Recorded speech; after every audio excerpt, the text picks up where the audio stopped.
오늘의 10분 말씀 누가복음 8장 40절부터 56절입니다. 전 본문에서는 예수님께서 이방 민족이 사는 거라사 지역에 가셔서 한 귀신 들린 사람을 치료하셨습니다. 회복시키셨습니다. 그리고 그에게 그곳에 남아 복음을 전파하라는 사명을 주셨습니다. 그리고 제자들은 예수님의 가르침과 동시에 예수님의 사역을 실질적으로 눈으로 보며 경험하며 복음은 이스라엘에게만 제한되는 것이 아니라 이방 민족에게도 전파돼야 함을 계속해서 지금 보고 배우고 있는 과정입니다. 오늘 본문은 예수님께서 제자들에게 삶 속에서 드러나는 믿음이 무엇인지 두 환자를 통해서 가르치십니다. 그동안 누가복음을 나누면서 예수님께서 언급하신 믿음에 대한 문장은 다음과 같습니다. 첫 번째는 누가복음 5장에 지붕 위에서 내려온 중풍병자에게 그들의 믿음을 보시고 이르시되 이 사람이 내 죄 사함을 받았느니라고 말씀을 하셨습니다. 그리고 두 번째 7장에서는 백부장의 하인의 회복 사건을 통해 예수님께서는 제자들과 사람들에게 내가 너희에게 이르노니 이스라엘 중에서 이만한 믿음을 만나보지 못했다라고 말씀하셨습니다. 세 번째에서는 동일한 7장에 향유옥합으로 예수님의 발과 머리에 기름을 부은 여인에게 내 믿음이 너를 구원하였으리니 평안히 가라 말씀하십니다. 그리고 8장에 제자들이 풍랑을 만났을 때 너희들의 믿음이 어디 있느냐라고 말씀하시며 그들을 지적하셨습니다. 예수님은 오늘 본문을 통해서 계속해서 믿음에 대해 제자들에게 그리고 우리들에게 가르쳐 주십니다. 그리고 오늘 본문을 통해 우리가 함께 고민해 봐야 하는 것은 예수님께서 병자들의 병이 나을 때 그들의 영적 구원을 말하는 구원을 받았다라는 말씀을 동시에 하십니다. 왜 육체적 질병과 영적 구원을 함께 말씀하실까요? 함께 이 부분을 고민하면서 본문을 묵상하는 시간 되시길 바랍니다. 우리들의 믿음은 예수님의 권능을 만났을 때 믿음의 결과가 그 영향력이 드러나게 됩니다. 결국 우리 삶에 믿음을 성장시키는 것은 두 가지입니다.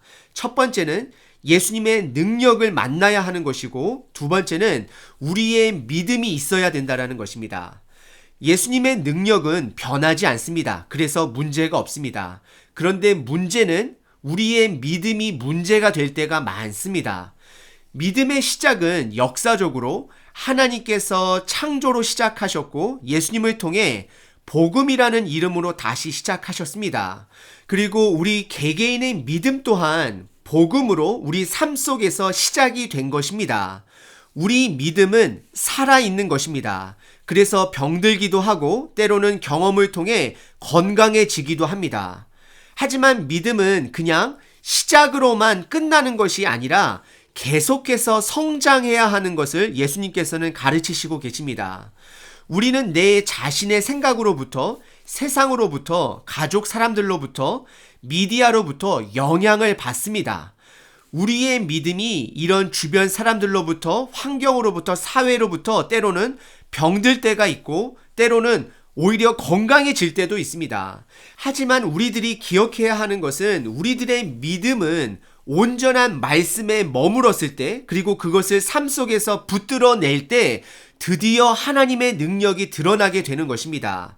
믿음은 시작이 됩니다. 믿음은 살아 있습니다. 믿음은 성장합니다. 이 세 가지를 기억하심으로 오늘 본문을 함께 살펴보도록 하겠습니다. 오늘 본문의 이야기는 두 명의 환자가 치료받는 두 가지의 이야기이지만 하나의 이야기로 보셔야 합니다. 40절에 예수님께서 다시 갈릴리 유대 지역으로 배를 타고 도착하십니다. 40절에 무리가 예수님을 환영하였고 기다렸다라고 성경은 말합니다. 하지만 그 중에 한 사람이 예수님을 간절하게 기다립니다. 41절에 그는 회당에서 수장이 되는 사람이라 성경은 말합니다.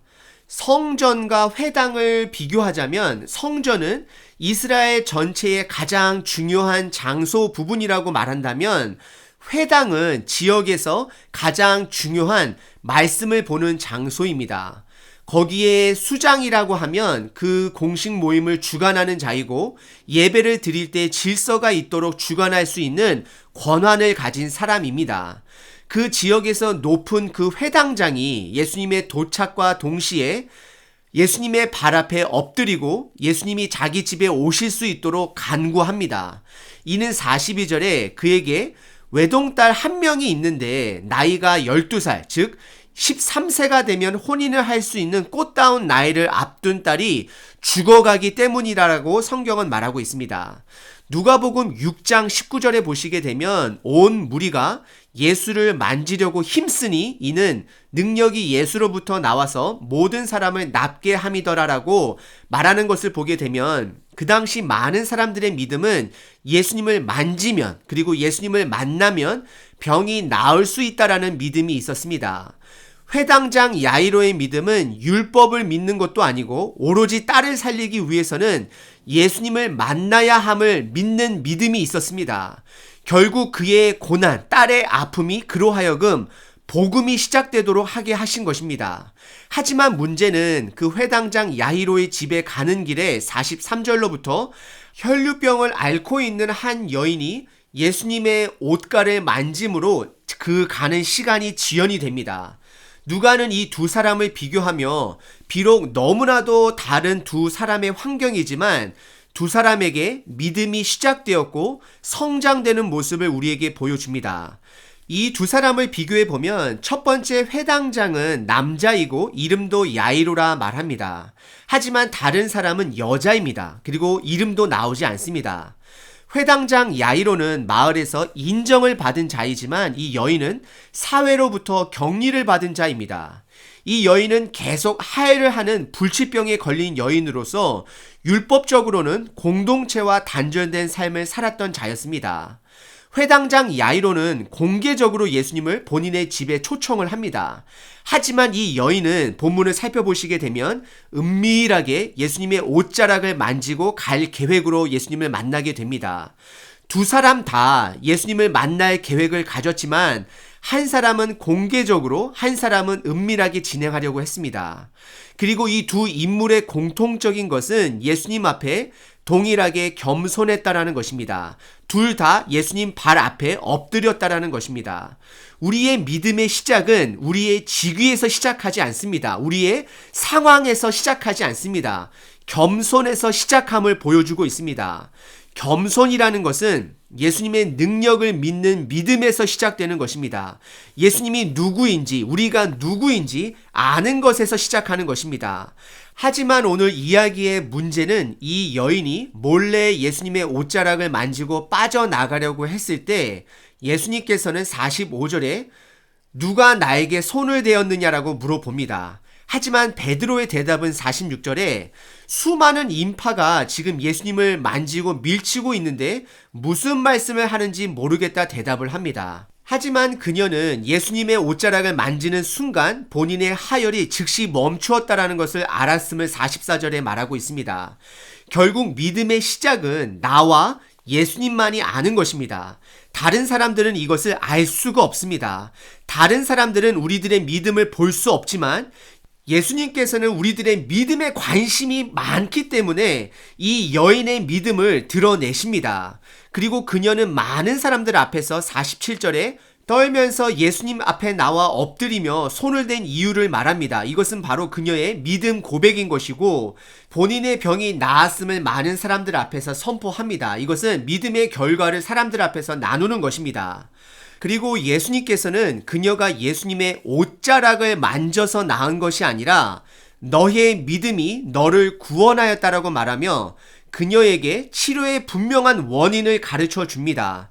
왜냐하면 다음에 이러한 일들이 주변이나 본인에게 또 있을 때에 예수님의 옷자락이 아닌 믿음을 가지고 살아야 함을 예수님께서 딸이라 부르시면서 평안히 살라라고 그에게 회복의 삶을 축복해 주시는 것입니다. 우리들의 믿음은 변질될 수 있습니다. 우리가 예수님께 집중하지 않으면 왠지 예수님의 옷자락을 만졌기 때문에 회복이 되었다 생각할 수 있는 것입니다. 이 여인은 믿음으로 인하여 치료함을 받았지만 문제는 이 구원의 사건으로 인하여 지체되는 과정 가운데 49절에 아직 말씀하실 때라고 말씀하면서 예수님께서 이 여인에게 아직 말씀을 하고 있는 중간에 회당장은 그 집안 사람들로부터 그 딸의 죽음의 소식을 듣게 됩니다. 이것은 오늘 본문이 보여주는 그의 믿음의 첫 번째 실현입니다. 그리고 주변 사람들은 그에게 그가 가진 믿음 또한 소용없게 되었음을 예수님을 선생님이라 표현하며 49절에 선생님을 더 괴롭게 하지 마소서라고 권면을 합니다. 저 같으면 두 사람에게 원망할 것 같습니다. 혈루증 걸린 여인을 원망할 것이고 예수님을 원망할 것입니다. 하지만 포기할 수 있는 그 야이로에게 50절에 세 가지 명령을 하십니다. 첫 번째, 두려워하지 말라. 두 번째, 믿기만 해라. 세 번째, 그러면 딸이 구원을 얻으리라 말씀을 하십니다. 이것은 딸의 죽음을 너의 인지적인 능력으로 이해하지 말라는 것입니다. 그렇기 때문에 두려워하지 말라라는 것입니다. 그리고 다시 너가 나를 통해 가졌던 그 믿음을 회복해라 말씀하십니다. 그래서 그냥 믿기만 해라라고 예수님께서는 말씀하시는 것입니다. 그리고 그 결과까지 선포하십니다. 그러기만 한다면 너의 딸이 구원을 얻을 것이라 그에게 선포합니다. 왜 예수님께서 그의 딸의 병이 나을 것이다가 아니라 구원으로 표현하셨을까요? 이것은 다시 한번 육체적인 질병뿐만 아니라 그의 믿음을 성장시키기 위함입니다. 그리고 이야기는 계속해서 회당장 야이로의 집안 안으로 이동이 됩니다. 이것은 회당장이 믿음으로 버티고 있음을 보여주고 있습니다. 그리고 베드로와 요한과 야고보 그리고 회당장과 그의 아내 이외에는 아무도 집에 못 들어오게 하십니다. 그때 사람들은 52절에 모든 사람들이 슬픔에 동참하기 위해 울었다라고 성경은 말합니다. 이들의 믿음은 예수님께서 단지 집 안으로 들어가 그들을 위로할 것이라고 생각했을 것입니다. 하지만 예수님께서는 이들에게 울지 말라고 명령을 하시고 그 이유는 이 아이는 죽은 것이 아니라 자고 있는 것이라고 선포합니다. 하지만 53절에 이 마을 사람들의 믿음에는 죽음으로 제한이 되어 있었기 때문에 이런 예수님의 선포 앞에 비웃음으로 반응합니다. 그리고 54절에 예수님께서는 그 12살 된 딸의 손을 잡고 그녀에게 일어나라 명령하십니다. 그리고 그녀는 일어나고 예수님께서는 그녀에게 음식을 주라 명령합니다. 하지만 예수님께서 이 사실을 56절에 아무에게도 알리지 말라 경고합니다. 하지만 아이러니한 것은 그녀가 살아났다라는 것은 감출 수 없는 사건입니다. 그녀가 살아나 마을을 돌아다니면 모든 사람들이 예수님이 그녀를 회복시켜 주셨다라는 것을 감출 수 없는 것임에도 불구하고 예수님께서는 이것을 아무에게도 말하지 말라 말씀하십니다. 왜 그러셨을까요? 한 가지를 살펴보면 마을 사람들은 예수님의 치료 선포에 비웃음으로 반응했습니다. 결국 마을 사람들의 믿음은 죽은 믿음으로 치료의 권능이 있는 예수님을 알아본다 할지라도 그들의 믿음이 죽었기 때문에 소용이 없기 때문이라고 생각을 해봅니다. 그럼 다시 오늘 본문을 시작하기 전에 다루었던 왜 육신의 치유와 구원을 함께 사용하셨을까요? 이것은 그들의 육신의 치유와 그들의 믿음이 연관되어 있기 때문입니다. 예를 들어 현대 사회에서 우리가 감기에 걸리면 감기약을 먹음으로 감기가 나을 수 있습니다. 하지만 그 감기약은 우리들의 믿음을 회복시키지 못합니다. 예수님 당시는 예수님께서 복음 사역을 시작하시고 제자들에게 하늘나라의 믿음을 가진 자들에게 일어나는 일들이 어떠한 일들이 있는지를 가르치시기 위해 기적을 베푸신 것이었습니다. 그래서 이 두 환자들의 질병은 그들의 믿음과 연결이 되어 있기 때문에 예수님께서는 그들의 기적 치료에 구원을 받았다라고 표현을 한 것입니다. 그리고 더 나아가 예수님께서는 제자들에게 본인의 죽음 또한 예수님의 십자가의 죽음 또한 그들이 앞으로 뛰어넘어야 할 믿음을 가져야 할 것으로 지금 미리 가르치시고 준비하고 계시는 것입니다. 기적은 기적 자체가 중요한 것이 아니라 기적이 가르치는 대상이 중요한 것입니다. 오늘 이 두 가지의 기적은 예수님의 권능을 포인트하고 있습니다. 병자들을 이기는 권위와 죽음을 이기는 예수님의 권위를 드러내고 있는 것입니다. 그리고 오늘 회당장 야이로의 딸이 살아났다라고 해서 그녀가 평생 죽지 않고 사는 것은 아닙니다. 언젠가는 이 딸 또한 다시 죽게 됩니다. 결국 기적은 죽습니다. 하지만 믿음은 성장합니다. 기적 자체에는 능력이 없습니다. 기적은 언젠가는 죽습니다. 그래서 여러분들, 우리들이 기적에 목을 매서는 안 된다라는 것입니다. 하지만 다시 한번 말씀드리면 기적은 표지판 역할을 합니다. 예수님이 보여주신 기적은 다 죽었습니다. 하지만 예수님을 포인트하고 있습니다. 그 기적을 통해 믿음을 가진 자들은 지금도 살아 있습니다. 기적은 죽었지만 믿음은 영원합니다. 오늘 하루 여러분들 기적을 바라보시면서 사시겠습니까? 아니면 믿음을 바라보시면서 사시겠습니까? 우리들의 믿음은 오늘 하루도 성장할 것입니다.